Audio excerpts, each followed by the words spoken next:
لا حول ولا قوة الا باللہ العلی العظیم، حسبنا اللہ ونعم الوکیل، نعم المولا ونعم النصیر۔ اعوذ باللہ من الشیطان اللعین الرجیم، بسم اللہ الرحمن الرحیم۔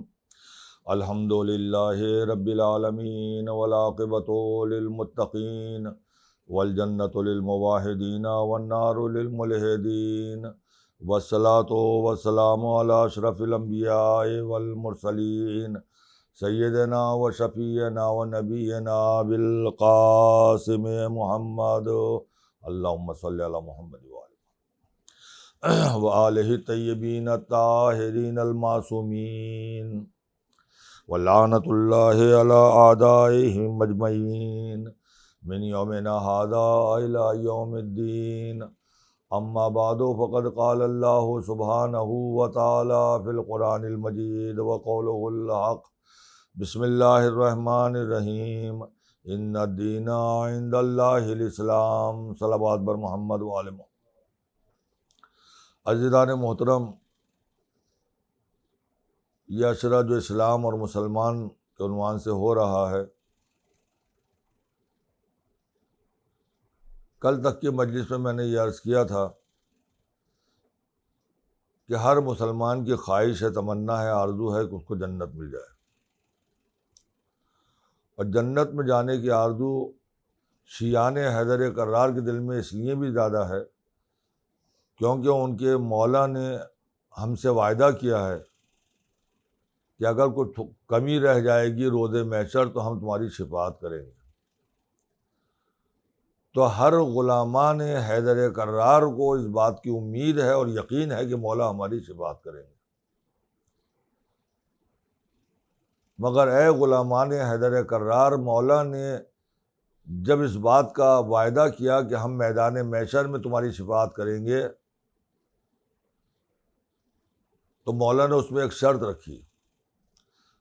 چھٹے امام، امام جعفر صادق علیہ الصلاۃ والسلام، اللہم صلی علی محمد، جب دنیا سے رخصت ہو رہے تھے اور زہر پورے طور پہ ان کے جسم پر اثر انداز ہو چکا تھا، تو انہوں نے اپنے گھر والوں کو جمع کیا، خاندان والوں کو بلایا، عزیز و اقارب کو بلایا، اور جب ان کے پاس سب جمع ہو گئے تو انہوں نے کہا کیا تمہیں یقین ہے کہ میں روز محشر تمہاری شفاعت کروں گا؟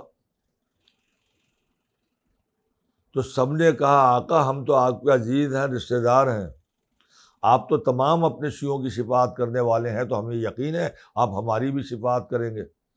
تو مولا نے کہا یہ یقین رکھنا چاہیے کہ ہم تمہاری شفاعت کریں گے، مگر اتنا یاد رکھنا جو نماز کو سبک سمجھے گا، ہلکا سمجھے گا، ہم اس کی شفاعت ہرگز نہیں کریں گے۔ مولا یہ نہیں کہہ رہے کہ جو نماز نہیں پڑھے گا ہم اس کی شفاعت نہیں کریں گے، مولا کہہ رہے ہیں کہ اگر نماز کو سبک سمجھو گے تو ہم تمہاری شفاعت نہیں کریں گے۔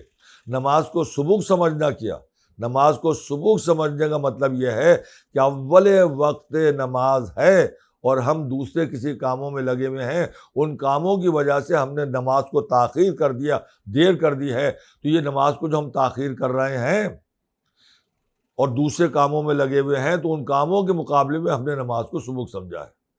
ہم وضو کر کے نماز پڑھنے کے لیے جا رہے تھے، راستے میں مل گیا کوئی دوست، ان سے ہم گفتگو کرنے لگے اور ان سے بات چیت کرنے لگے، ہم نے دوست کے مقابلے میں نماز کو سبک سمجھا ہے۔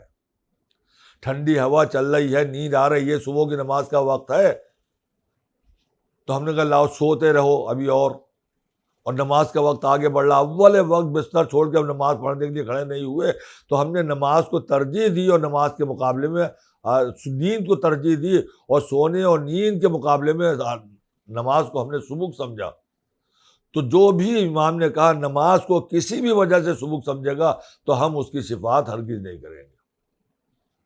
اور دوسرے مقام پر امام نے ارشاد فرمایا ہے کہ ملعون ہے، لعنت ہے اس شخص کے اوپر، امام فرما رہے ہیں لعنت ہے اس شخص کے اوپر جو نماز صبح کو اتنی تاخیر کر دے کہ آسمان کے ستارے غروب ہونے لگے۔ یہ نہیں کہہ رہے جو نماز صبح قضا کر دے، بلکہ امام فرما رہے ہیں کہ جو نماز صبح پڑھنے میں اتنی تاخیر کر دے کہ ستارے آسمان کے غروب ہونے لگیں، اس کے بعد وہ نماز پڑھے، اور مغرب کی نماز کو اتنی تاخیر کر دے کہ آسمان کے اوپر ستارے جھلملاتے ہوئے نظر آنے لگے۔ یعنی امام کے کہنے کا مقصد صرف ایک ہی ہے کہ اول وقت نماز پڑھو، اول وقت نماز پڑھو، اور جب اول وقت تم نماز کو یاد کرو گے تو میدان محشر میں ہم تمہاری شفاعت کے لیے آ جائیں گے، اور جب ہماری شفاعت تم کو حاصل ہو جائے گی تو جنت میں جانا تو یقینی ہو جائے گا۔ تو ہر شیعہ کے دل میں یہ تمنا ہے، یہ آرزو ہے کہ ہمیں مولا کی شفاعت ملے گی اور ہمیں جنت ملے گی۔ ہر شخص، ہر شیعہ، ہر غلام حیدر کرار جنت کی تمنا دل میں رکھتا ہے، صرف جنت کی تمنا رکھتا ہے۔ مگر میرے دوستوں، میرے نوجوانوں، میرے بزرگوں، میرے بھائیوں، میری بہنوں، جنت میں تو بہت درجات ہیں۔ کس درجے میں رہنا چاہتے ہو؟ جنت میں کون سا درجہ تمہیں چاہیے یہ بھی تو سوچو۔ نمازیوں کا درجہ علیحدہ ہے، ساجدین کا درجہ اور ہے، روزے داروں کا درجہ اور ہے، صالحین کا درجہ اور ہے، مومنین کا درجہ اور ہے، متقین کا درجہ اور ہے، انبیاء کا درجہ اور ہے، رسولوں کا درجہ اور ہے، اولو العزم پیغمبر کا مقام اور ہے، حضور سرور کائنات کی جگہ اور ہے، مولا کائنات کی منزل اور ہے، جناب سیدہ کا مقام اور ہے۔ اتنے درجے ہیں جنت میں، تو تمہیں کون سا درجہ چاہیے اس کا فیصلہ بھی تو ہمیں کرنا ہے۔ اللہ نے اس دنیا میں بھیجا ہے، صرف غرض و غایت یہ ہے اس دنیا میں بھیجنے کی کہ تم فیصلہ کر سکو کہ تمہارا اصلی ٹھکانہ، مستقل ٹھکانہ کہاں لینا چاہتے ہو، دو ٹھکانے، یا دوزخ میں یا جنت میں۔ دوزخ میں جانا چاہتے ہو تو یہاں فیصلہ کرو، تو پھر آزادانہ زندگی گزارو، اور اگر جنت میں جانا ہے تو پھر فیصلہ دنیا میں کرو، ہمیں جنت میں جانا ہے۔ اور جنت میں جانے کی نیت کرنے کے بعد میں تمہیں وہ اعمال انجام دینے ہیں جو تمہیں جنت تک پہنچا دیں، اور اس کے بعد جنت میں کون سا درجہ چاہیے اس کا فیصلہ یہیں پر کرو، اور اسی کے مطابق عمل انجام دو، تو وہ جنت میں تم کو وہ درجہ بھی مل جائے گا۔ میں سمجھتا ہوں دنیا میں سب مومنین کا درجہ بہت بلند ہے، متقین کا درجہ بہت بلند ہے، صالحین کا درجہ بہت بلند ہے، نمازیوں کا درجہ بہت بلند ہے، انبیاء کا درجہ بہت بلند ہے، اولو العزم پیغمبروں کا درجہ تو بہت ہی بلند ہے۔ تو اگر آپ کے کسی کے دل میں یہ تمنا، یہ آرزو پیدا ہو جائے کہ ہمیں اولو العزم پیغمبروں میں سے بلند ترین رسول کا، پیغمبر کے ساتھ رہنے کا شرف حاصل ہو جائے، تو آپ یہ نیت کر سکتے ہیں، یہ نیت کر سکتے ہیں۔ جناب موسیٰ کا زمانہ ہے، اولو العزم پیغمبر جناب موسیٰ کا مقام چاہیے جنت میں۔ جناب موسیٰ کے ساتھ جس منزل میں، جس محل میں جناب موسیٰ کا قیام ہو، انہی کے ساتھ اس محل میں رہنا چاہتے ہو تو وہ عمل انجام دو جو اللہ تم سے چاہتا ہے۔ اولو العزم پیغمبر کا درجہ، مقام جو جنت میں ہے وہ تمہیں مل جائے گا۔ جناب موسیٰ ہیں، شکر کا سجدہ کر رہے ہیں، اے اللہ تیرا لاکھ لاکھ شکر ہے کہ تو نے مجھے بہت بلند و بالا درجہ عنایت فرمایا، اور جنت میں بھی تو نے مجھے بہت اچھے اور اعلیٰ مقام پر محل دیا ہے رہنے کے لیے۔ تو ادھر سے آواز آئی، موسیٰ یہ سب تو اپنی جگہ پہ صحیح ہے، مگر کیا تمہیں یہ معلوم ہے کہ جنت میں تمہارے ساتھ تمہارا صحابی کون ہوگا، تمہارا دوست کون ہوگا، اور تمہارے اس محل میں تمہارے ساتھ کون زندگی گزارے گا؟ موسیٰ نے ہاتھ جوڑ کے کہا اللہ میں نہیں جانتا، مجھے بتا کہ وہ کون انسان ہے جو جنت میں اولو العزم پیغمبر اور موسیٰ کے ساتھ زندگی گزارے گا۔ مومنین میں کوئی ایسا ہے جو پیغمبر، انبیاء نہیں، رسول نہیں، اولو العزم پیغمبر موسیٰ کے ساتھ اور جنت میں رہے؟ تو موسیٰ نے کہا اللہ میں واقف نہیں ہوں۔ تو ادھر سے آواز آئی کیا جاننا چاہتے ہو کہ جنت میں وہ کون ہے، انسان ہے جسے یہ شرف دیا ہے ہم نے کہ جنت میں تمہارے ساتھ رہے گا؟ تو جناب موسیٰ نے کہا ہاں اللہ میں اس سے ملنا چاہتا ہوں، میں اس سے ملنا چاہتا ہوں۔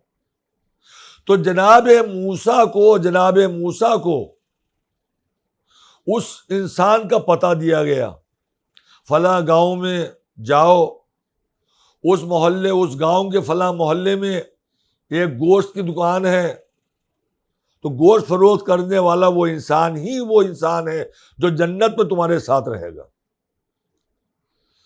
جناب موسیٰ نے کہا اے خدا اس کا کون سا ایک عمل ایسا ہے جس کی وجہ سے تو نے اتنا بلند کر دیا کہ جنت میں وہ میرے ساتھ زندگی گزارے گا؟ میرا صحابی بن کے رہے گا؟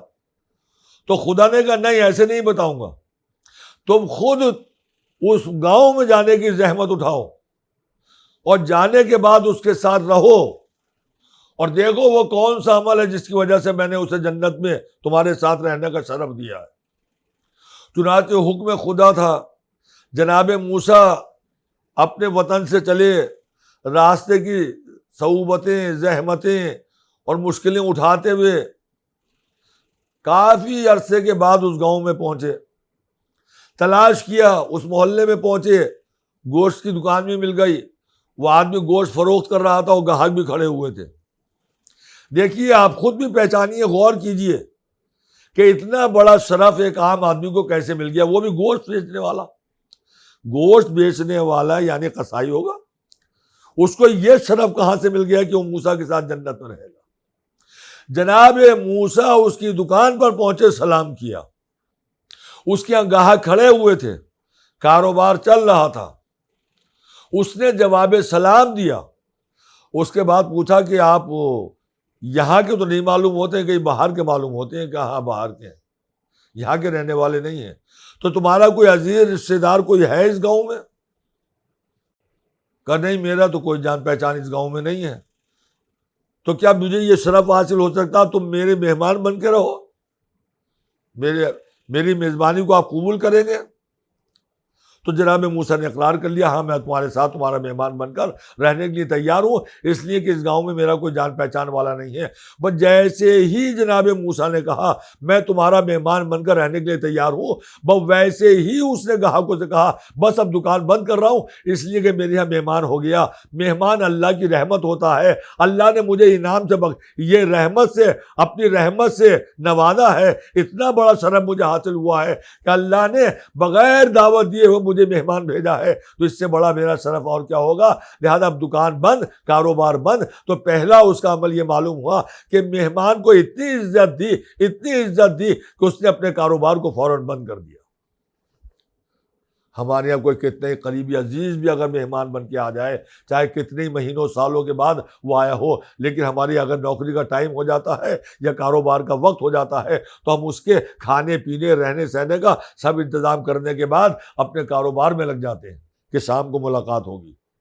اور ایک وہ قصائی ہے، غریب ہے، مگر اس کو جیسے ابھی وہ موسیٰ کو پہچانتا نہیں ہے، موسیٰ کون ہے، نبی ہے، رسول ہے، ایک آدمی سمجھ کے اس نے اپنا مہمان بنا لیا۔ اور جب مہمان بننا قبول کر لیا جناب موسیٰ نے، تو اس نے اپنے کاروبار کو بند کر دیا اور گاہکوں کو واپس کر دیا، جاؤ جہاں سے لینا ہو وہاں سے جا کے گوشت لے آؤ، آج میں گوشت نہیں بیچوں گا، آج میں کاروبار نہیں کروں گا، اس لیے کہ اللہ نے میرے گھر رحمت بھیجی ہے۔ مہمان اللہ کی رحمت ہوتا ہے۔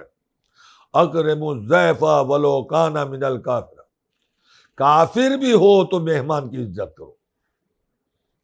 وہ موسیٰ کو بڑے عزت و احترام کے ساتھ اپنے گھر لے کے آیا۔ ابھی وہ عمل نہیں آیا جس کی وجہ سے اسے موسیٰ کا درجہ ملنے والا ہے۔ وہ جناب موسیٰ کو بڑے عزت و احترام کے ساتھ اپنے گھر لے کے آیا۔ جناب موسیٰ نے گھر میں آنے کے بعد یہ دیکھا کہ بہت اچھا گھر نہیں تھا، بہت غریبی کی حالت تھی۔ اس نے آنے کے بعد جلدی سے ایک جگہ پر کچھ بستر اور چادر کا انتظام کیا، صاف ستھرا صفائی کی، اور جناب موسیٰ کو بڑے عزت و شرف کے ساتھ بیٹھنے کے لیے کہا کہ آپ یہاں آرام کریں۔ اس کے بعد وہ ایک چارپائی کی طرف چلا تو جناب موسیٰ نے دیکھا کہ اس چارپائی کے اوپر ایک چادر ہے صرف، لیکن جب اس نے جانے کے بعد اس چادر کو ہٹایا تو اس چادر کے نیچے ایک نہایت ضعیف، کمزور، ناتواں بوڑھی عورت کو لیٹا ہوا دیکھا۔ یعنی وہ اتنی کمزور اور لاغر تھی، جب چادر کے نیچے تھی تو پتہ نہیں چلتا تھا کہ چارپائی کے اوپر چادر کے نیچے کوئی انسان بھی ہے۔ اس نے چادر کو ہٹایا تو وہ بوڑھی ماں نکلی، اس نے ماں کہہ کے سلام کیا تو جناب موسیٰ سمجھ گئے کہ یہ اس کی ماں ہے۔ ماں نے ڈھیروں دعائیں دی، بیٹا تم آ گئے، آج وقت سے پہلے آ گئے، میں تمہیں یاد ہی کر رہی تھی، اللہ تمہارے گناہوں کو معاف کرے، جنت میں تمہیں درجے عطا کرے، وغیرہ وغیرہ جو ماں کی عادت ہوتی ہے۔ ماں نے بہت سی دعائیں دی۔ اس نے اٹھایا اور اپنی گود میں ماں کا سر رکھا پانی لے کر آیا. وہ بیچارہ غریب تھا, اس کے کوئی نوکر چاکر تو تھے نہیں, خود ہی پانی لے کر آیا. اس نے آنے کے بعد ماں کے ہاتھوں کو دھلایا, رومال سے اور تولیہ سے ماں کے چہرے کو صاف کیا. اس کے بعد کپڑے تبدیل کیے. اس کے بعد بہت آرام سے, چین سے, سکون سے اپنی ماں کو لٹایا, چادر بدلی. اس کے بعد اس نے ماں سے کہا, اماں آج اللہ نے ہمیں مہمان سے نوازا ہے, ہمارے یہاں مہمان آیا ہے. ماں خوش ہو گئی, تو اچھا مہمان کو لے کر آئے ہو, اللہ کی رحمت ہمارے گھر آئی ہے, اس سے بڑی خوشی کی بات اور کیا ہوگی. بہت دن کے بعد ہمارے یہاں کوئی مہمان آیا ہے, جاؤ بیٹا مہمان کی دیکھ بھال کرو اور اس کی مہمان نوازی کیا, اس کو اس کے کھانے پینے کا اچھا انتظام بھی کرو. کہا اماں میں مہمان کے لیے کھانے پینے کا انتظام کرتا ہوں. وہ آگے بڑھا اور آگے بڑھنے کے بعد اس نے تندور کو روشن کیا. تندور روشن کرنے کے بعد اس نے کچھ روٹیاں پکائیں اور اس نے گوشت کا سالن تیار کیا, شوروا. جناب موسیٰ اس کی ایک ایک عمل کو دیکھ رہے ہیں, اس لیے انہیں تلاش ہے اس عمل کی جس عمل کی وجہ سے وہ جنت میں جناب موسیٰ کا صحابی بنا. اس نے ایک پیالے میں شوروا لیا, اس میں گرم گرم روٹی چھوٹے چھوٹے ٹکڑے اس کے اندر ڈالے. اس کے بعد اس پیالے کو لے کے وہ پہلے ماں کے پاس آیا, ایک کٹورے میں, ایک پیالے میں یا گلاس میں پانی لے کر آیا. ماں کو اٹھایا, اپنی گود میں اپنے سینے سے لگا کے بٹھایا. اس کے بعد کہا اماں کھانا کھا لیجیے, پھر میں مہمان کو کھانا کھلاؤں گا. اس کے بعد جناب موسیٰ کہتے ہیں کہ اس نے چھوٹے چھوٹے نوالے اپنے ہاتھوں سے مسل کے, کیونکہ بوڑھی عورت تھی, دانت نہیں تھے جو چبا سکتی تھی, مسوڑوں سے نوالے کو چبانا مشکل کام تھا, لہذا اس نے پہلے تو شروع میں اس روٹی کو نرم کیا, اور جب اس نے تھوڑا تھوڑا نکالا تو اپنے ہاتھوں سے اس کو پیس دیا, اور اس کو چھوٹے چھوٹے نوالے بنا کر اس نے ماں کے منہ میں دینا شروع کیے. آہستہ آہستہ ماں کھاتی رہی. جب اس نے پانی مانگا پانی پلایا, اس کا پھر 2-4 نوالے اس کو کھلائے, اس کے بعد پھر پانی پلایا, یہاں تک کہ جب ماں سیراب ہو گئی اور کھانے سے اس کا پیٹ بھر گیا, تو اس نے کہا بیٹا بس رہنے دو, اب میرا پیٹ بھر گیا, مہمان کو جا کے دیکھو. اس نے تولیہ سے ماں کا منہ صاف کیا, ہاتھوں کو صاف کیا, اور بڑے عزت و احترام کے ساتھ ماں کو تکیے کے اوپر سر رکھ دیا, اور اس کے بعد چادر سے ماں کو چادر بھی اڑا دی ماں کو. اور اس کے بعد اس نے ماں سے یہ کہا میں اپنے مہمان کو کھانے پینے کا انتظام کرنے کے لیے جا رہا ہوں, آپ تم اماں آرام کرو. ماں کو لٹا کے جب جناب موسیٰ کے کھانے کا انتظام کرنے کے لیے وہ شخص آگے بڑھا, تو جناب موسیٰ نے اپنے کانوں سے سنا کہ چادر کے نیچے سے آواز آ رہی تھی, ماں کی آواز آ رہی تھی, اے بیٹا تم میری اتنی خدمت کرتے ہو, اے بیٹا تم میری اتنی خدمت کرتے ہو, اللہ تمہیں اس کا صلہ دے. اے بیٹا تم میری اتنی خدمت کرتے ہو, اللہ تمہیں جنت میں تمہیں موسیٰ کے درجے میں رکھنے کا شرف حاصل ہو جائے. اللہ تمہیں یہ شرف دے دے کہ تم جنت میں موسیٰ کے ساتھ رہ سکو. بس جیسے ہی جناب موسیٰ نے سنا کہ ماں کی آواز آ رہی ہے کہ جنت میں تمہیں موسیٰ کا درجہ مل جائے, بس جناب موسیٰ سمجھ گئے یہ ماں کی دعاؤں کا نتیجہ ہے جو یہ شخص جنت میں میرے ساتھ رہے گا. ارے میرے دوستوں, میرے نوجوانوں, میرے بزرگوں, میرے بھائیوں, میری بہنوں, سنو, اگر ماں دعا دے دے تو جنت میں اولو العزم پیغمبر جناب موسیٰ کا درجہ مل جائے. میں نے اس سے پہلے ایک مجلس میں بیان کیا تھا کہ ماں راضی ہو جائے تو قبض روح میں آسانی ہو جائے, ماں ناراض ہو تو قبض روح میں دشواری ہو جائے. ماں کا حق یہ ہے کہ کتنی بھی خدمت کر لو, ماں کا حق ادا نہیں ہو سکتا. ماں کا درجہ باپ کے درجے سے بلند, میں ایک مجلس میں بیان کر چکا ہوں, ماں کا درجہ باپ کے درجے سے بلند ہے. کتنی بھی خدمت کر لو, ماں کا حق ادا نہیں ہو سکتا, اور جتنی خدمت کرتے چلے جاؤ گے جنت میں درجہ بلند ہوتا چلا جائے گا. یہاں تک کہ اگر ماں دعا دے دے کہ جنت میں اولو العزم پیغمبر کا درجہ مل جائے, تو اللہ ماں کی دعا کو قبول کر لیتا ہے, اور موسیٰ جیسے اولو العزم پیغمبر کے ساتھ جنت میں رہنے کا شرف حاصل ہو جاتا ہے. ایک مرتبہ صلوات پڑھ دے بر محمد و آل محمد, اللہم صلی علی محمد و آل محمد, موسیٰ کا درجہ مل جائے. اب جناب موسیٰ اولو العزم پیغمبروں میں سے ہیں, ان سے بلند درجہ اور کس کا ہوگا؟ اب اس کے بعد تو ایک ہی درجہ رہ جاتا ہے حضور سرور کائنات کا درجہ، جو جناب موسیٰ کے درجے سے بھی بلند ہے، اس لیے کہ آپ مرسل اعظم ہیں، آپ سرتاج انبیاء ہیں، آپ محبوب خدا ہیں۔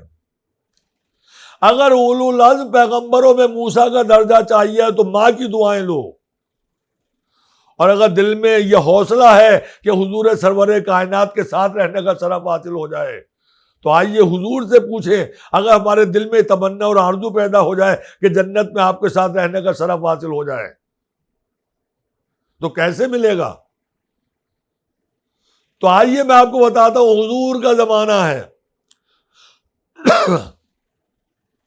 آپ کا ایک بچہ غلام خریدا گیا، آپ کی خدمت میں معمور کیا گیا، وہ آپ کی خدمت پر معمور تھا، رات و دن خدمت کرتا تھا، نبی اس سے بہت محبت کرتے تھے کیونکہ بہت بھولا بھالا بہت پیارا بچہ تھا، اور حضور کی خدمت کرنے میں کوئی کوتاہی نہیں کرتا تھا، نبی اس سے بہت محبت کرتے تھے، یہاں تک کہ جب وہ بچپنے سے بلندی کی جوانی کی طرف بڑھا اور وہ منزل آئی جہاں سے پردہ بھی واجب ہو جاتا ہے، تو نبی نے اسے بلایا کہ بھائی اب میں تم سے بہت پیار کرتا ہوں، محبت کرتا ہوں، تمہاری جدائی ناقابل برداشت ہے میرے لیے، مگر اب تمہاری عمر ایسی ہو گئی ہے کہ تمہیں گھر میں رکھنا مناسب نہیں ہے، پردہ واجب ہوتا ہے، اب تم بالغ ہونے والے ہو، لہذا آج میں تمہیں آزاد کرتا ہوں، اپنی زندگی گزارو، اور جب وقت آئے گا ہم تمہیں بتائیں گے شادی کر لینا، اور پھر بات کو تمہیں یہ گھر والے بھی ہو جاؤ گے، بیوی بچے والے ہو جاؤ گے۔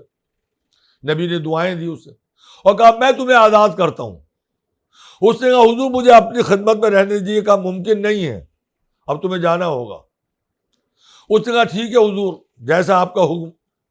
تو نبی نے کہا کہ تم نے میری خدمت بہت کی ہے، تم نے میری خدمت بہت کی ہے، لہذا میں یہ چاہتا ہوں کہ تمہیں کچھ دوں، جو چاہو مانگ لو، جو تمہاری ضرورت ہو۔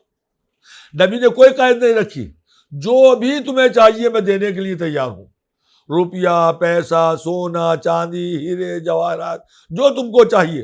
اور خدا کی قسم وہ بادشاہ بھی جانتا تھا کہ نبی کے اشاروں پر کائنات کے خزانے سامنے آ جاتے ہیں، اگر نبی اشارہ کر دے پہاڑ کی طرف تو پورا پہاڑ سونے کا ہو جائے گا، اگر میں نبی سے سوال کر لوں کہ پورا پہاڑ سونے کا چاہیے تو ابھی نبی عطا کر دیں گے، اس لیے کہ نبی کی حیات طیبہ میں اس نے یہی دیکھا، جو بھی کسی نے مانگا نبی نے منع نہیں کیا۔ تو جب نبی نے کہا جو مانگنا ہو مانگ لو، ہم تمہیں دے دیں گے، تو سب کچھ مانگ سکتا تھا، پوری کائنات مانگ سکتا تھا اور نبی دے دیتے۔ اس نے کہا حضور مجھے سوچنے کا موقع دیجئے کہ آپ سے میں کیا طلب کروں۔ کہا ٹھیک ہے، سوچ کے ہمیں بتانا، جو بھی کہو گے ہم عطا کر دیں گے۔ وہ دوسرے دن خدمت رسول میں آیا، سلام کیا، کہا مانگو بیٹا کیا مانگنا چاہتے ہو؟ تو اس نے کہا حضور مجھے نہ دولت چاہیے، نہ پیسہ چاہیے، نہ درہم و دینار چاہیے، نہ سونا چاندی چاہیے، نہ ہیرے جواہرات چاہیے، کچھ نہیں چاہیے۔ تو کیا چاہیے تم کو؟ کچھ تو مانگو، ہم دینا چاہتے ہیں۔ اس نے کہا حضور ایک چیز چاہیے اور آپ کو وعدہ کرنا ہوگا۔ کہا بولو کیا مانگنا چاہتے ہو، ہم ضرور عطا کریں گے۔ اس نے کہا حضور جس طرح سے میں نے دنیا میں آپ کی خدمت کی ہے، میں جنت میں آپ کا خدمت گزار نوکر بن کے رہنا چاہتا ہوں۔ آپ مجھے جنت میں اپنے ساتھ رکھیں گے اور میں وہاں آپ کی خدمت کرنا چاہتا ہوں، یہ شرف مجھے عطا کر دیجئے۔ تو نبی نے پلٹ کے کہا ہاں یہ درجہ تو تم کو مل سکتا ہے، مگر تمہیں کچھ کرنا پڑے گا یہ درجہ حاصل کرنے کے لیے۔ اس نے کہا حضور میں سب کچھ کرنے کے لیے تیار ہوں۔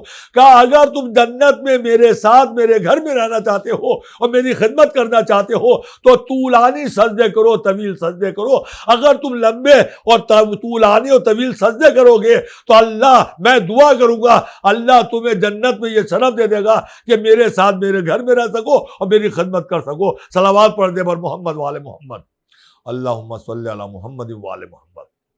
آپ نے دیکھا جنت پہ اتنے درجے، اگر موسیٰ کا درجہ چاہیے تو ماں کی دعائیں لو، اگر نبی کی خدمت میں رہنا چاہتا ہے تو طویل سجدے کرو، اگر طویل سجدے کرو گے طولانی سجدے ہوں گے تو پھر اور دعا کرو گے تو نبی کی دعا آپ کو شامل حال ہوگی اور جنت میں نبی کی خدمت کرنے کا موقع مل جائے گا۔ اب نبی کے بعد سب سے بڑا شرف جو حاصل ہے وہ مولا کائنات ہے، جناب فاطمہ ہے، امام حسن ہے، امام حسین۔ ہے یا نہیں ہے؟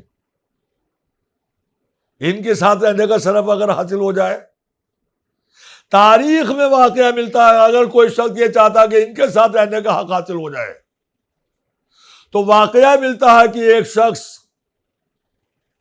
ہر سال حج کرنے کے لیے جاتا تھا، پیسے والا تھا، اور حج اور عمرہ کرنے کے بعد پھر وہ مدینے جاتا تھا اور 2-3 مہینے تک مولا کی خدمت میں رہتا تھا، مولا کی خدمت کرتا تھا۔ پیسے والا تھا، اتنا کما لیا کرتا تھا کہ آرام سے وہ کرائے کا مکان لے لیا کرتا تھا یا سرائے میں زندگی گزارتا تھا، مگر مولا کی خدمت میں 2-3 مہینے رہتا تھا۔ ایک مرتبہ کچھ دولت لے کر وہ آیا اور امام کی خدمت میں پہنچا اور امام سے کہا، آقا میں ہر سال آتا ہوں، 2-3 مہینے یہاں پہ رہتا ہوں، تو میں چاہتا ہوں کہ کرائے کے مکان میں کرایہ دینے کے بجائے اپنا ایک مکان کر لوں، لہذا میرے پاس یہ پیسہ، آپ پیسہ لے لیجئے اور میرے لیے ایک مکان خرید دیجئے، پورے سال وہ مکان آپ کے پاس رہے گا، جسے چاہیے رہنے کے لیے دے دیجئے، جو بھی آپ کا دوست ہو، چاہنے والا ہو، آپ کا شیعہ ہو، اسے آپ رہنے کے لیے مکان دے دیجئے گا۔ میں جب آؤں تو 2-3 مہینے جو آپ کی خدمت میں رہوں تو مجھے رہنے کے لیے وہ اس مکان میں رہنے کا حق حاصل ہو، بس اتنا چاہتا ہوں۔ مولا نے اقرار کر لیا، اس سے پیسہ لے لیا، تم چلے جاؤ، جب آؤ گے تو گھر تب تمہیں تیار ملے گا۔ سال بھر کے بعد وہ شخص آیا اور اس نے مکے سے ہو کے جب مدینے پہنچا، امام کی خدمت میں پہنچا، سلام کیا، مولا کی خدمت میں بیٹھا، مولا سے درس حاصل کرتا رہا۔ جب اصحاب چلے گئے تو مولا کی خدمت میں پہنچا، کہا مولا کیا میرا کام ہو گیا؟ کہا ہاں، ہم نے تمہارے پیسے سے ایک مکان تو خریدا تھا، مگر ایک ضرورت مند آ گیا جس کے پاس کوئی مکان نہیں تھا، ہم نے تمہاری طرف سے وہ مکان اس غریب کو دے دیا، تم اس بات پہ راضی ہو؟ ناراض تو نہیں ہو؟ اگر راضی ہو، خوش ہو، تو یہ جو سودا ہم نے کیا ہے اور اس غریب کو دیا ہے اس کا ثواب تمہیں مل جائے گا، اور راضی نہیں ہو تو ہم مکان تمہیں واپس کرا دیں گے۔ اس نے کہا نہیں حضور، کانپنے لگا، نہیں حضور، آپ نے جو بھی فیصلہ کیا ہے وہ بالکل میرے لیے مناسب جو ہوگا وہی فیصلہ آپ نے کیا ہوگا، مجھے بالکل منظور ہے، آپ نے جو کیا اچھا کیا، مجھے کوئی تکلیف نہیں ہے، میں تو آپ کی زیارت کرنا چاہتا ہوں۔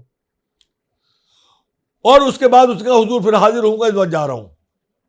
جب وہ جانے لگا تو اس کو امام نے روک لیا، بولے وہ مکان جو تمہارے پیسے سے خریدا تھا وہ تو ہم نے غریب کو، یتیم کو دے دیا، مگر ہم نے تمہارے لیے ایک مکان خود خریدا ہے، اسے دیکھنا پسند کرو گے؟ اس نے حضور آپ جو مناسب سمجھیں گے مجھے، میں اس پہ خوش رہوں گا۔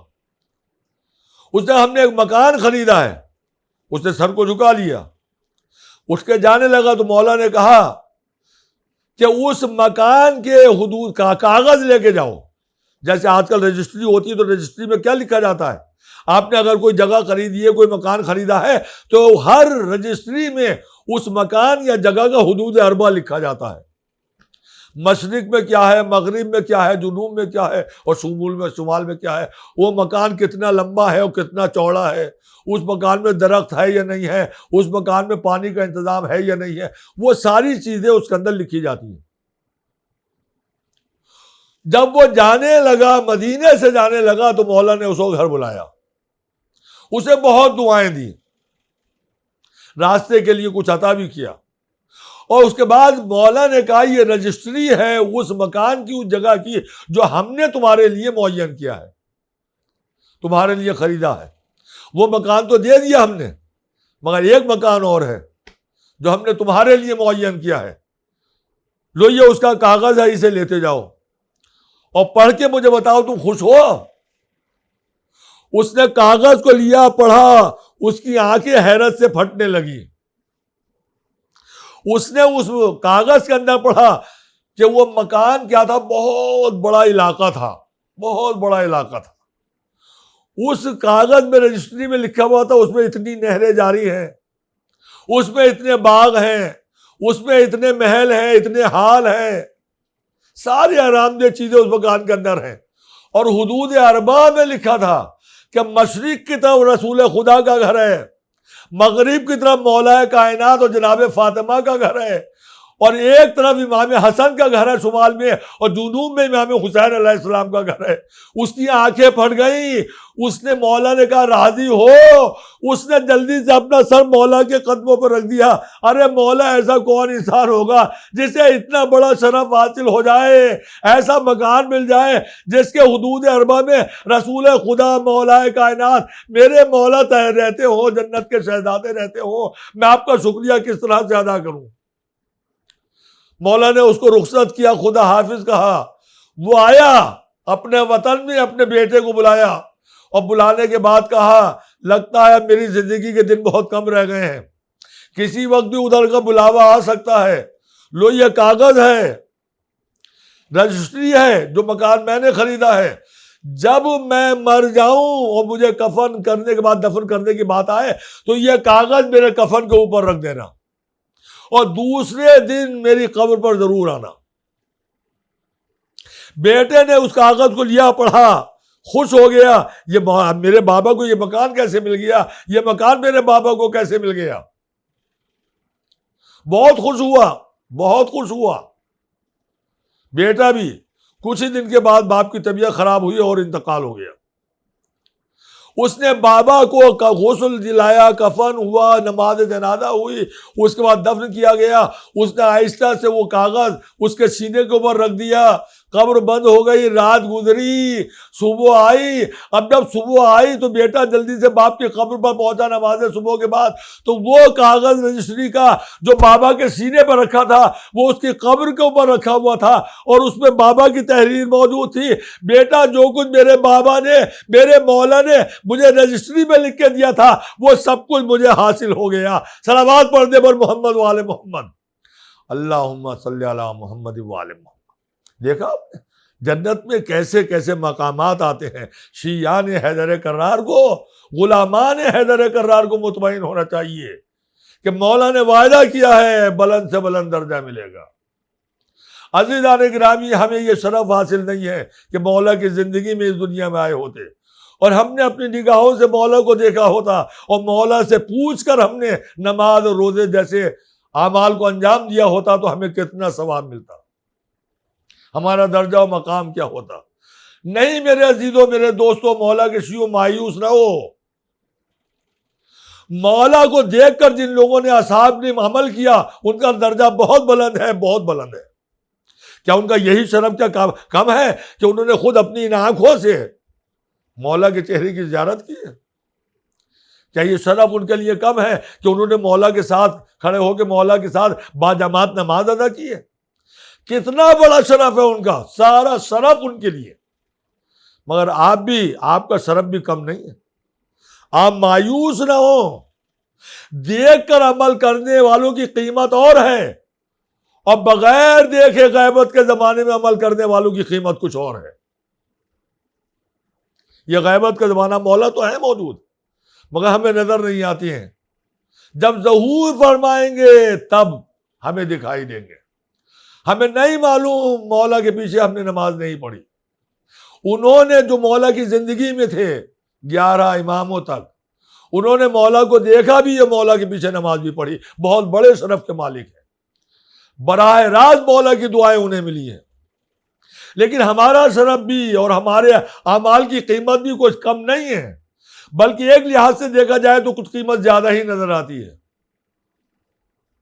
ہارون رشید کا زمانہ ہے, بہلول اسی زمانے میں تھے. مولا کے چاہنے والے تھے, مولا کے دوست تھے, بظاہر دیوانے تھے مگر دنیا میں سب سے بڑے عقل مند تھے. جناب بہلول اپنے کچھ فقیر ساتھیوں کو لے کر سڑک کے کنارے بیٹھے ہوئے کچھ کھلونے بنا رہے تھے, چھوٹے چھوٹے گھر بنا رہے تھے ریت سے. میں یہ واقعے کو اس لیے پڑھ رہا ہوں تاکہ آپ کو اپنے حقیقت کا پتہ چلے کہ آپ کے اعمال کی قیمت کتنی بلند ہے. مایوسی آپ کے دماغ سے نکل جائے کہ ہم نے اپنی آنکھوں سے اپنے آقا کو نہیں دیکھا. نہیں, دیکھ کر عمل کرنے کی قیمت اور ہے, بغیر دیکھے عمل کرنے کی قیمت کچھ اور ہے. ایک مرتبہ معلوم ہوا شاہی سواری آ رہی ہے, آگے آگے فوجی دستہ ہے جو سڑک کو صاف کرا رہا ہے. ہٹ جاؤ، بچ جاؤ۔ زبیدہ ہارون رشید کی بیگم کی سواری آ رہی ہے، سپاہی چاروں طرف ہیں، آگے پیچھے سپاہی ہیں، آگے آگے فوج کا ایک دستہ ہے جو لوگوں کو ہٹا رہا ہے۔ سڑک صاف کر دو، میدان سڑک سے ہٹ جاؤ، شاہی سواری آ رہی ہے۔ سب ہٹ گئے مگر بہلول اپنی جگہ پر بیٹھے رہے۔ جب سپاہیوں نے ڈانٹا تو جو دوسرے فقیر تھے وہ ڈر کے مارے چلے گئے، جو بہلول کے ساتھ بیٹھے ہوئے چھوٹے چھوٹے گھر بنا رہے تھے، وہ اٹھ کے چلے گئے، مگر بہلول اپنی جگہ پر بیٹھے رہے۔ انہوں نے لاکھ کوشش کی لیکن بہلول کو نہ ہٹا سکے۔ جب بہلول کو نہ ہٹا سکے تو سپاہیوں نے زبردستی ان کو اٹھانا چاہا، مگر اس وقت تک جناب ان کی زبیدہ کی سواری قریب آ چکی تھی۔ انہوں نے اپنی محفل سے دیکھ لیا کہ بہلول بیٹھے ہیں اور سپاہی ان کو زبردستی اٹھانے کی کوشش کر رہے ہیں۔ انہوں نے اپنی محفل سے اشارہ کیا، رہنے دو۔ سپاہی ہٹ گئے، زبیدہ کی سواری قریب آئی۔ زبیدہ نے اوپر سے اپنی محفل سے بہلول کو دیکھا، سلام کیا۔ بہلول نے جواب دیا، کہا بہلول کیا کر رہے ہو آخر سڑک پہ بیٹھے ہوئے؟ جناب بہلول نے کہا کہ شہزادی میں گھر بنا رہا ہوں۔ کہا کیسا گھر؟ کہا جنت میں گھر بنا رہا ہوں۔ تو جناب زبیدہ نے کہا کہ اچھا جنت میں گھر بنا رہا ہو تو اس کا سودا کرو گے ہم سے، بیچتے ہو؟ کہا اسی لیے تو بنا رہا ہوں، گھر اس لیے بنایا جاتا ہے کہ جب ضرورت ہو بیچ دو اور اس کا پیسہ وصول لو۔ تو مجھے چونکہ پیسے کی ضرورت ہے اس لیے مکان بنا رہا ہوں جنت میں، تاکہ کوئی خریدار مل جائے اور مجھے قیمت اس کی مل جائے۔ تو جناب زبیدہ نے کہا اچھا اس کی قیمت کیا ہوگی؟ جو جنت میں تم نے گھر بنایا ہے اس گھر کی قیمت کیا؟ وہ گھر کی قیمت مجھے بتا دو۔ تو بہلول نے ایک معمولی قیمت جو اس وقت ان کو ضرورت تھی، ان اپنے فقیر دوستوں کے لیے ایک دن کا جو ان کا خرچہ پانی تھا اس کے لیے ان کو معمولی سی رقم کی ضرورت تھی، وہ سب بھوکے تھے، فقیر تھے۔ تو زبیدہ سے کہا بھائی اتنی قیمت ہے اس مکان کی جو میں جنت میں بنا رہا ہوں۔ تو زبیدہ نے سپاہیوں کو اشارہ کیا، جو قیمت مانگی تھی فوراً ادا کر دی۔ جناب بہلول اپنی جگہ سے اٹھ کے کھڑے ہو گئے اور سواری کو راستہ دے دیا۔ زبیدہ کی سواری آگے بڑھ گئی، انہوں نے اشارہ کیا، فقیر قریب آ گئے، جو پیسہ ملا تھا انہوں نے فقیروں کے درمیان میں تقسیم کر دیا اور اس کے بعد اپنے گھر کی طرف چلے گئے۔ دن گزرا، رات آئی، ہارون رشید سو گیا۔ خواب میں کیا دیکھا کہ اس کا انتقال ہو گیا ہے، وہ دنیا سے رخصت ہو گیا ہے۔ پھر اس نے خواب میں دیکھا کہ میں وہ جنت میں داخل ہو رہا ہے، وہ جنت میں پہنچ گیا، خواب میں پہنچا، جنت کی سیر کرتا ہوا آگے بڑھ رہا ہے۔ نہریں دیکھی، باغ دیکھے، ٹھنڈی ٹھنڈی ہوائیں دیکھی، حوروں کو دیکھا، غلمان کو دیکھا، محلوں کو دیکھا، ایک ایک محل کو دیکھا۔ ان محلوں کو دیکھتا ہوا آگے بڑھ رہا تھا، ہر محل پر صاحب محل کا نام لکھا ہوا تھا، وہ تلاش کر رہا تھا کہیں اس کا نام لکھا ہوا مل جائے، یہ ہارون رشید کا محل ہے، مگر کہیں بھی جنت میں ہارون رشید کا نام نظر نہیں آیا۔ ایک محل کے اوپر لکھا ہوا ملا، یہ ہارون رشید کی بیوی زبیدہ کا مکان ہے۔ اب یہ تو دنیا کا قاعدہ، بیوی کا مال اپنا مال۔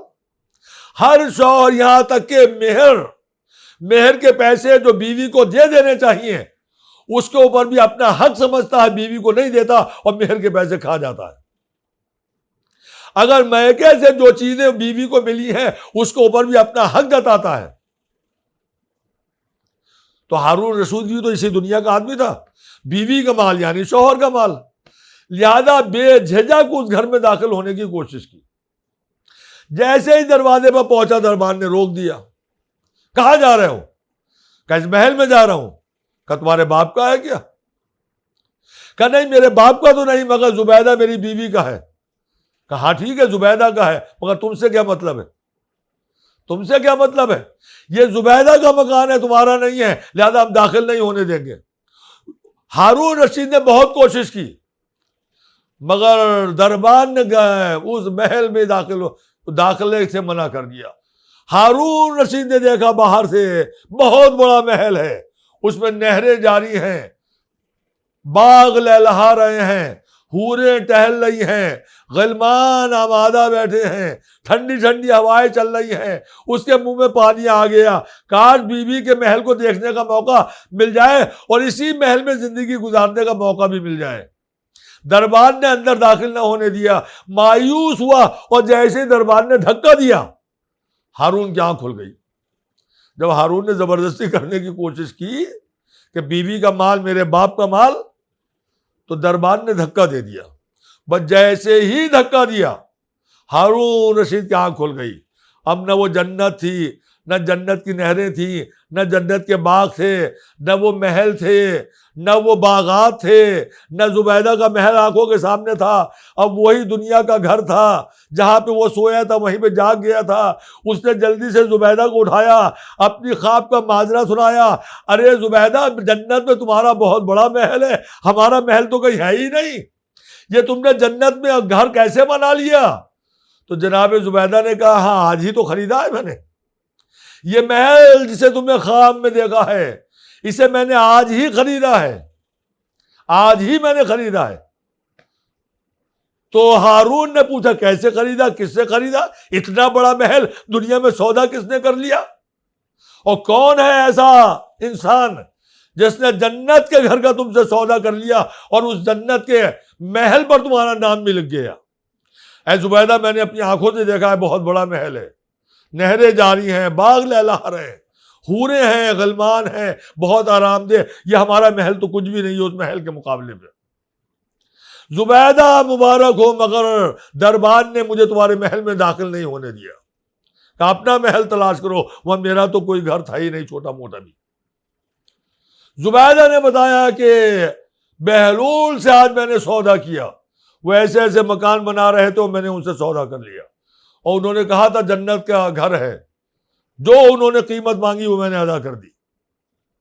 کہا اچھا، اتنا بڑا مکان بہلول نے بیچ دیا، جنت کا محل دے دیا؟ تو اچھا ٹھیک ہے، آج میں بھی سودا کروں گا اور تمہارے محل کی برابر میں اپنا ایک محل میں بھی کھڑا کروں گا۔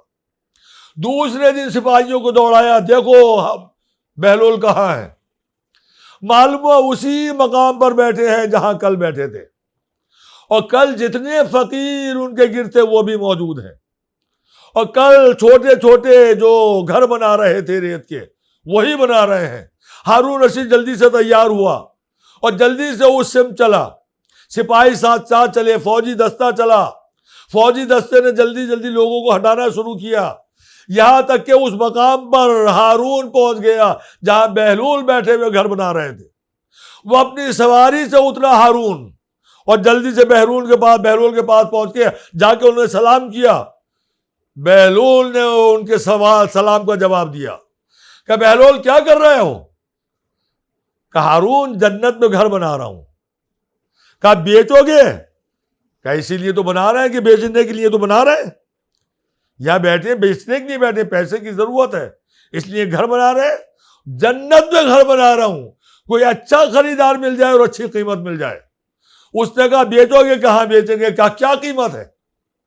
کل تو بہت معمولی سی قیمت مانگی تھی، آج بہلول نے اتنی قیمت مانگی کہ اگر پوری حکومت بھی وہ بیچ دے تب بھی وہ قیمت ادا نہیں ہو سکتی۔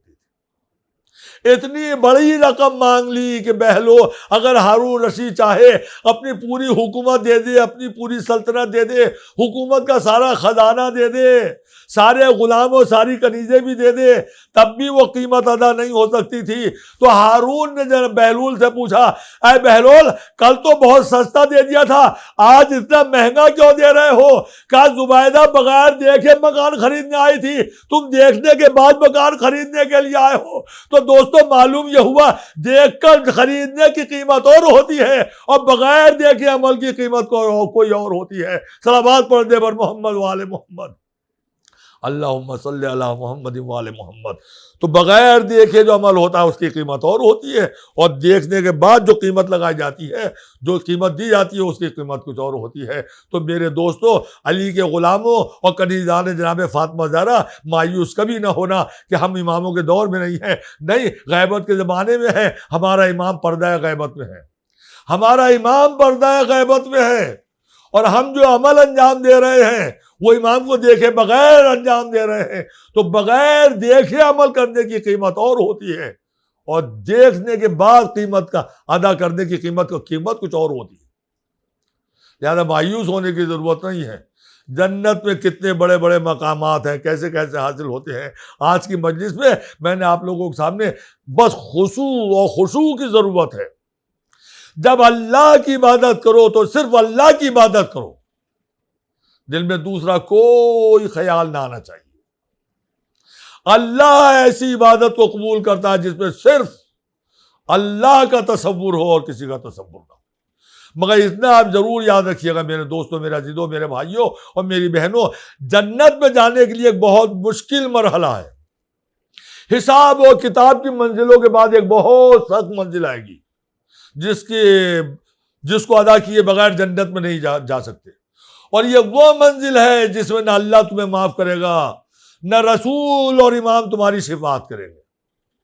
وہ کون سی منزل ہے؟ وہ منزل اس وقت سامنے آئے گی جب حساب و کتاب، نماز اور روزہ، یہ ساری کی ساری چیزوں کا فیصلہ ہو جائے گا اور ہم مطمئن ہو جائیں گے کہ ہمارا حساب کتاب صحیح ہو گیا، اب ہم جنت پہ چلے جائیں گے، اور جنت میں جانا یقینی ہو جائے گا۔ اور کچھ لوگ جنت سے مایوس ہو جائیں گے کہ ہمارے اعمال کم رہ گئے، ہماری قسمت میں تو دوزخ ہے۔ مگر ایک آخری منزل ایسی آئے گی جو جنت کی طرف خوشخبری، جو خوش تھے ہم جنت میں جا رہے ہیں، وہ دوزخ کی طرف جاتے ہوئے نظر آئیں گے، اور جو مایوس ہو گئے دوزخ کی طرف جا رہے تھے وہ جنت کی طرف جاتے ہوئے نظر آئیں گے۔ وہ کون سی منزل ہے؟ وہ منزل ہے حقوق کی ادائیگی کی منزل۔ عزیز و حقوق دو قسم کے ہوتے ہیں، کہ حق اللہ اور ایک حق الناس۔ اللہ صاحب اختیار ہے، اگر اللہ کے حق میں کوئی کوتاہی رہ گئی ہے، اللہ کریم ہے، اللہ رحیم ہے، اللہ غفار ہے، وہ معاف کر دے گا۔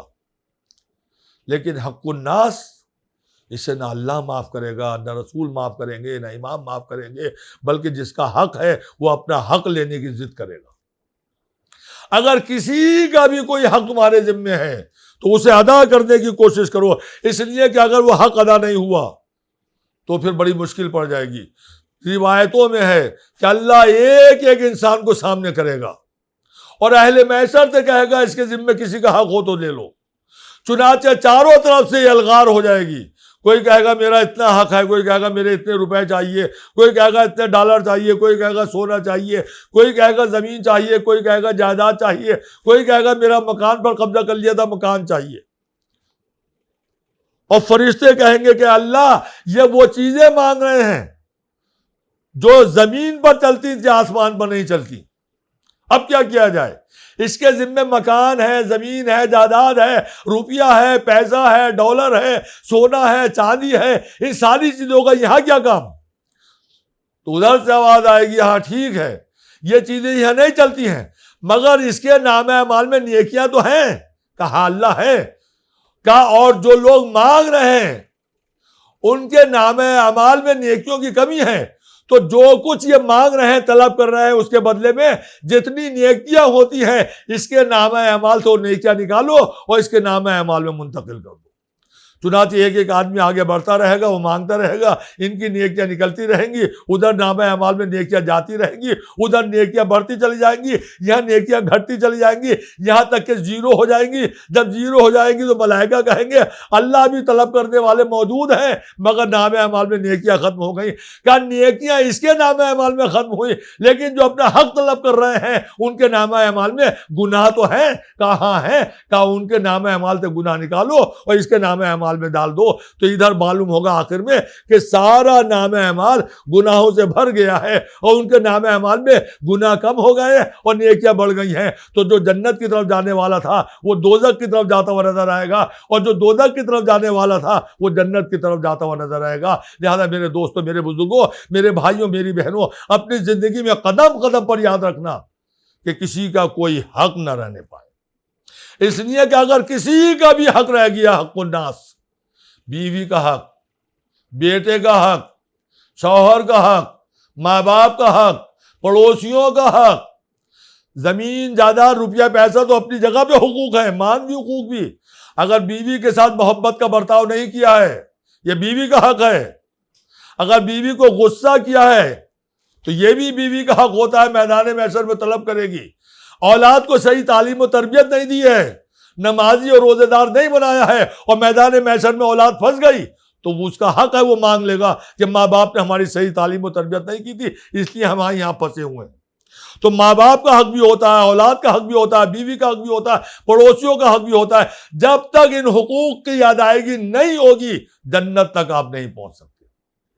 امام حسین علیہ السلام جب مدینے سے چلے تھے تو ہزاروں تھے، مکے آئے تو ہزاروں تھے، کوفے تک چلے گئے تو بہت سے چلے گئے واپس، اس کے بعد کربلا جاتے جاتے بہت کم ہو گئے، پھر بھی بہت تھے.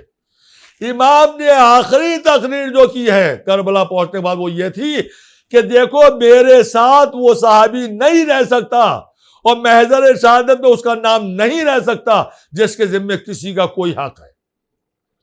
اگر کسی کا بھی حق ہے تمہارے ذمے، وہ خاموشی کے ساتھ اٹھ کے چلا جائے حق ادا کرنے کے لیے، اس لیے کہ میرے ساتھ جس کے اگر کسی کا حق اس کے ذمے ہے وہ میرے ساتھ نہیں رہ سکتا ہے.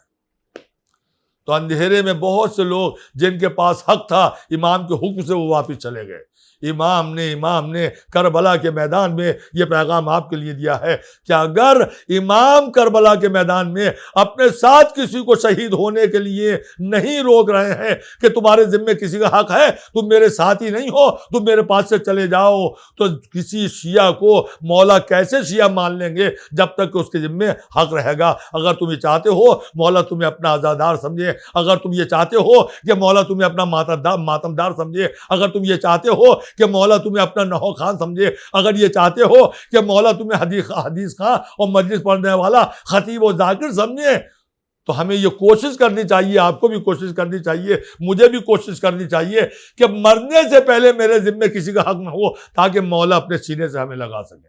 بس میں نے اپنی تقریر کو تمام کر دیا. مولا نے کسی صحابی کو صحابی نہیں مانا جب تک کہ اس کے ذمے کسی کا کوئی حق ہے. جاؤ پہلے حق ادا کر دو، اس کے بعد ہمارے پاس آنے کی کوشش کرنا. عزیزان گرامی، ماہ محرم تمام ہو رہا ہے، ماہ محرم بڑی تیزی کے ساتھ تمام ہو رہا ہے. آج کے مجلس میں بس میں تمام کر رہا ہوں، اور تمام کرنے سے پہلے صرف اتنا کہنا چاہتا ہوں کہ امام حسین علیہ السلام کے ساتھ جو 72 آئے تھے انہیں کربلا کے میدان میں امام حسین علیہ السلام نے صبح عاشور سے لے کر عصر عاشور سے ذرا پہلے تک سب کو درجہ شہادت پر فائز کر دیا. ہائے میرے مولا نے کبھی جون کا لاچا اٹھایا، کبھی حبیب کا لاچا اٹھایا، کبھی مسلم کا لاچا اٹھایا، کبھی عباس کے کٹے ہوئے بازو اٹھائے، کبھی علی اکبر کی کڑیل جوانی کو اٹھایا، کبھی علی اصغر کو پشت خیمہ پر جا کے دفن کیا، اور جب کوئی نہ رہا تو اپنی قربانی بھی حسین نے اللہ کی راہ میں قربان کر دی.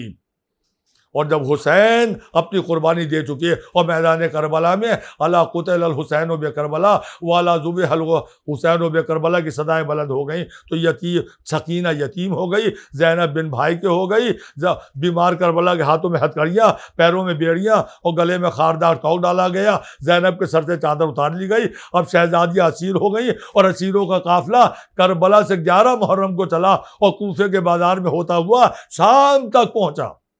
اور شام کے دربار میں جب قافلہ پہنچا، ارے عزاداران امام مظلوم آپ کی آوازیں بلند ہونے لگی ہیں. ذرا سوچو اور ذرا کلیجے پہ ہاتھ رکھو، اور ذرا کلیجے پہ ہاتھ رکھو. وہ لوگ کلیجے پہ ہاتھ رکھے جو صاحب اولاد ہیں، وہ کلیجے پہ ہاتھ رکھے جن کے گھر میں 4-5 سال کی بیٹی ہو. اور تصور کرو یزید کا دربار ہے اور یزید کے تخت کے سامنے اہل حرم کھڑے ہوئے ہیں. زینب سربرہنہ ہے، ام کلثوم سربرہنہ ہے، سکینہ سربرہنہ ہے، بیمار کربلا کے ہاتھوں میں ہتھکڑیاں ہے، پیروں میں بیڑیاں ہیں، گلے میں خاردار توق ہے. ارے اولاد والوں ذرا کلیجہ تھام لینا، کہیں کلیجہ پھٹ نہ جائے. ایک مرتبہ یزید نے سب پہ نگاہ ڈالی اور اس کی نگاہ 4 سال کی بچی پر ٹھہر گئی. شبر کو بلایا، اے شبر یہ بچی کون ہے؟ کہا یہ حسین کی بیٹی سکینہ ہے. کیسے آگے بلاؤ، میں گفتگو کرنا چاہتا ہوں. یزید کا پہلا سوال تھا، اے سکینہ تم اپنے چہرے پر ہاتھ رکھے ہوئے کیوں ہو؟ کہ یزید بعد شہادت بابا تیرے سپاہیوں نے ہمیں اسیر کر لیا اور ہمارے سروں سے چادریں اتار لی.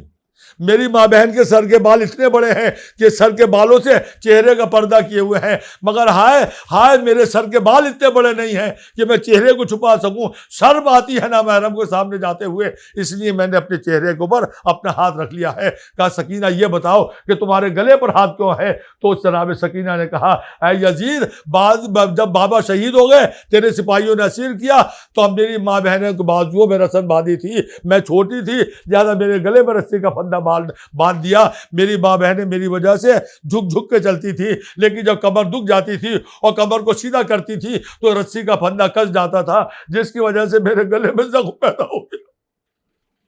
بہت تکلیف ہے۔ اور جب سکینہ نے اپنی تکلیف کا اظہار کیا تو دربار والے رونے لگے۔ یزید نے رخ بدلنے کے لیے فوراً کہا سکینہ میں نے سنا ہے تیرا باپ تجھ سے بڑی محبت کرتا تھا۔ کہا ہاں ہاں، جب تک میں بابا کے سینے پر سو نہیں جاتی تھی میرے بابا کو نیند نہیں آتی تھی۔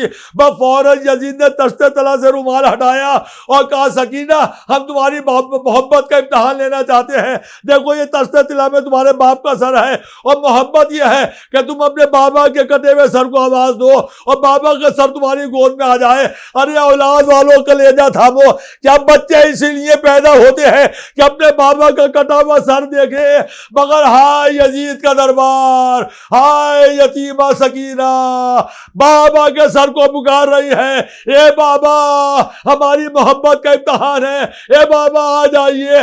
سر حسین کو جنبش ہوئی، آہستہ سے سر حسین بلند ہوا، سکینہ کی گود میں آیا، سکینہ نے لب پر لب رکھ دیے۔ ارے بابا شمر نے تماچے مارے بابا، کانوں سے گوشوارے چھینے بابا، پشت پر تازیانے مارے بابا۔ ہائے سکینہ واہ محمدہ واہ علیہ واہ حسینہ سیعلم الذین ظلموا ای منقلب ینقلبون الی لعنۃ اللہ علی القوم الظالمین رضا بقضائہ و تسلیما لامرہ الہی بحق زہرا الہی بحق زہرا۔ الہی چاردہ معصومین کا واسطہ ہماری اس ادا کو قبول فرما، ہم میں جو غریب ہیں ان کی غربت کو دور فرما، جو پریشان حال ہیں ان کی پریشانی کو دور فرما، ہمیں احکام دین سیکھنے اس پر عمل کرنے کی توفیق عنایت فرما، غلامان حیدر کرار کو سیرت علی پر عمل کرنے کی توفیق عنایت فرما، کنیزان فاطمہ کو سیرت فاطمہ پر عمل کرنے کی توفیق عنایت فرما، امام کا ظہور جلد از جلد فرما، ہمیں ان کے اعوان و انصار میں شامل فرما۔